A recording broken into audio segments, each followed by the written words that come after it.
Okay, so cash flow, this is quite a nice area to look at. So we need to know what cash flow means. We need to be able to calculate a cash flow forecast. It's not usually all of it that you have to calculate.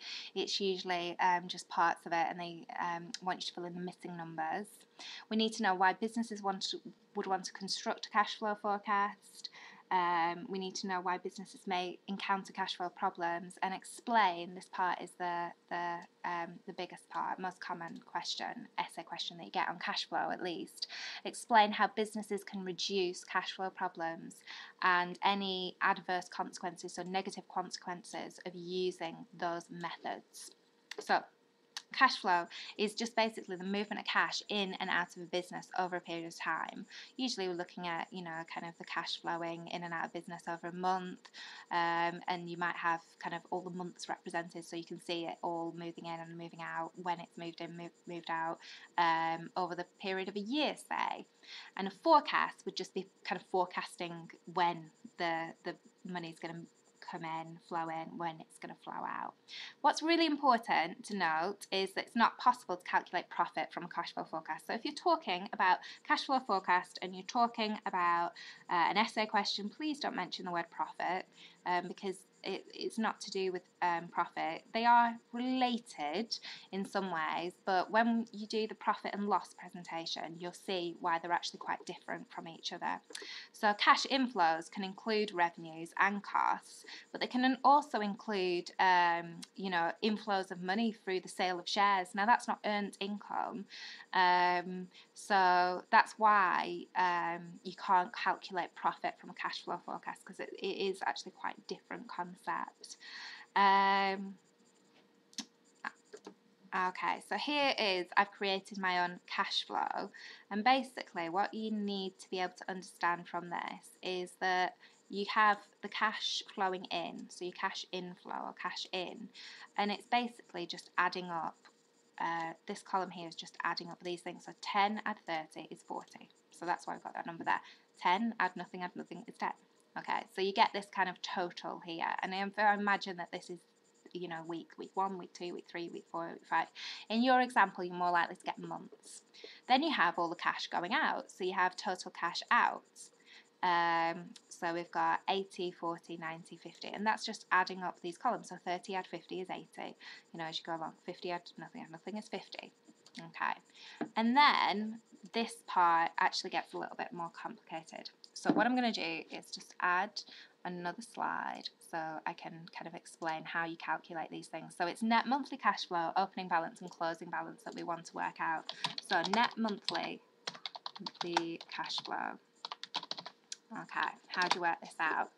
Basically, it's just your cash in minus your cash out. So cash in was 40, minus 80 is minus 40. So what we do is we put it in brackets. So it equals cash in minus cash out.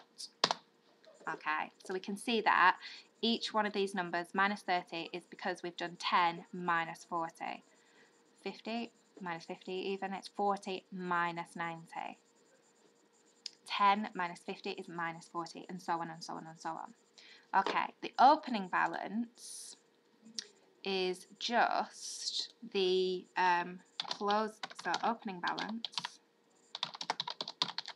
is just the closing balance of the previous period.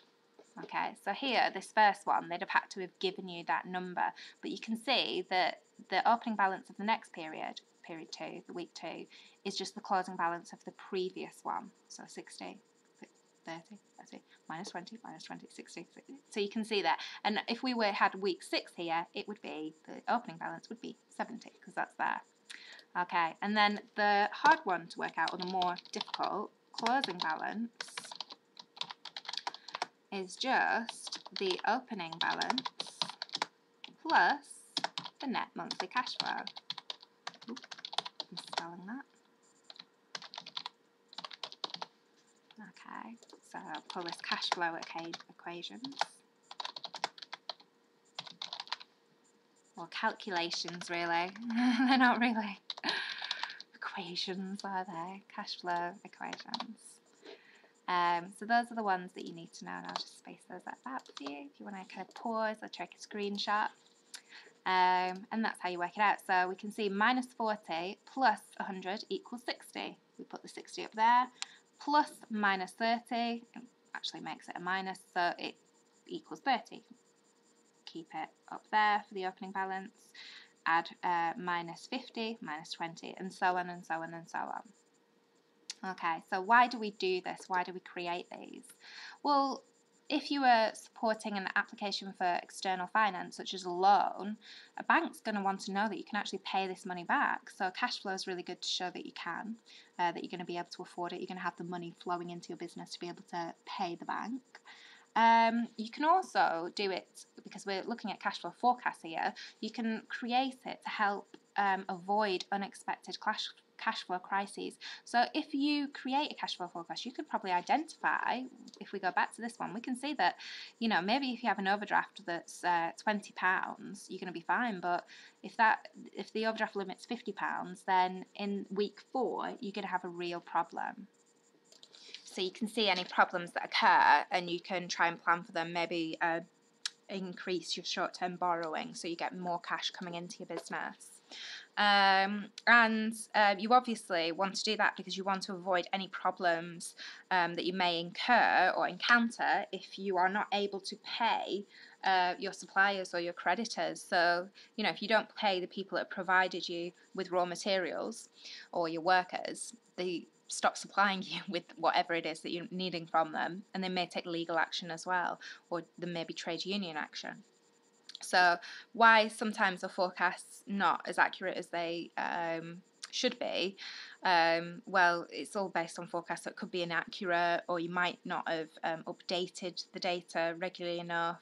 There could be external factors, exogenous shocks that affect it. The forecasts may be a little bit positive, a bit optimistic because you're trying to impress the bank, or just because you have maybe a lot of faith in your own business.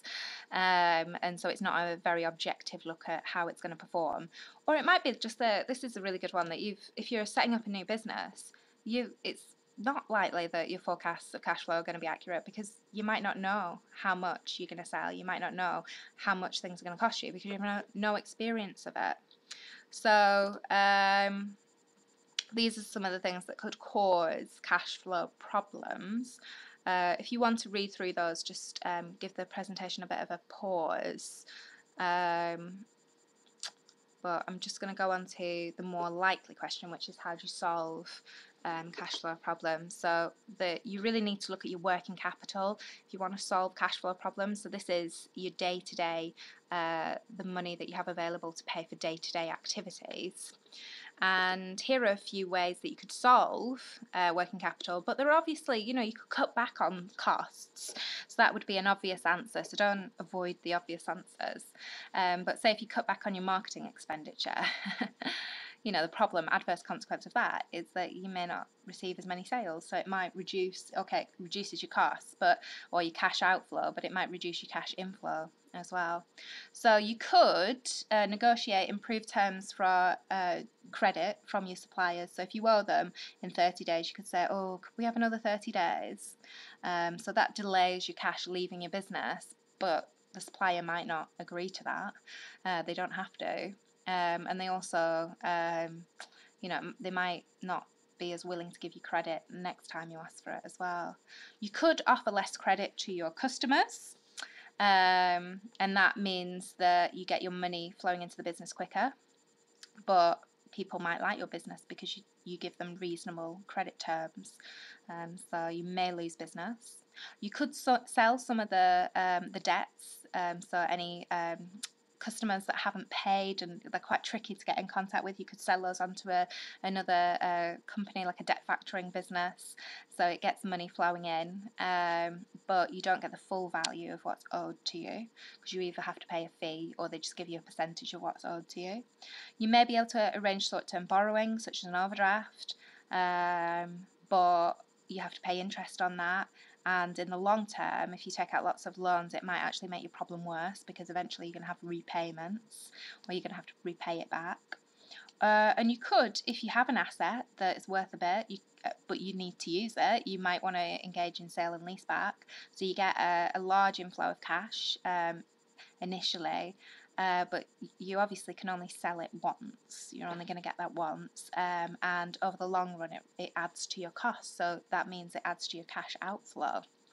So I think that's everything covered. My best advice is to have a look at some of the past paper questions on cash flow forecast. There's loads of past paper questions, and there's some good tips on the mark schemes and the examiner's reports. So have an explore of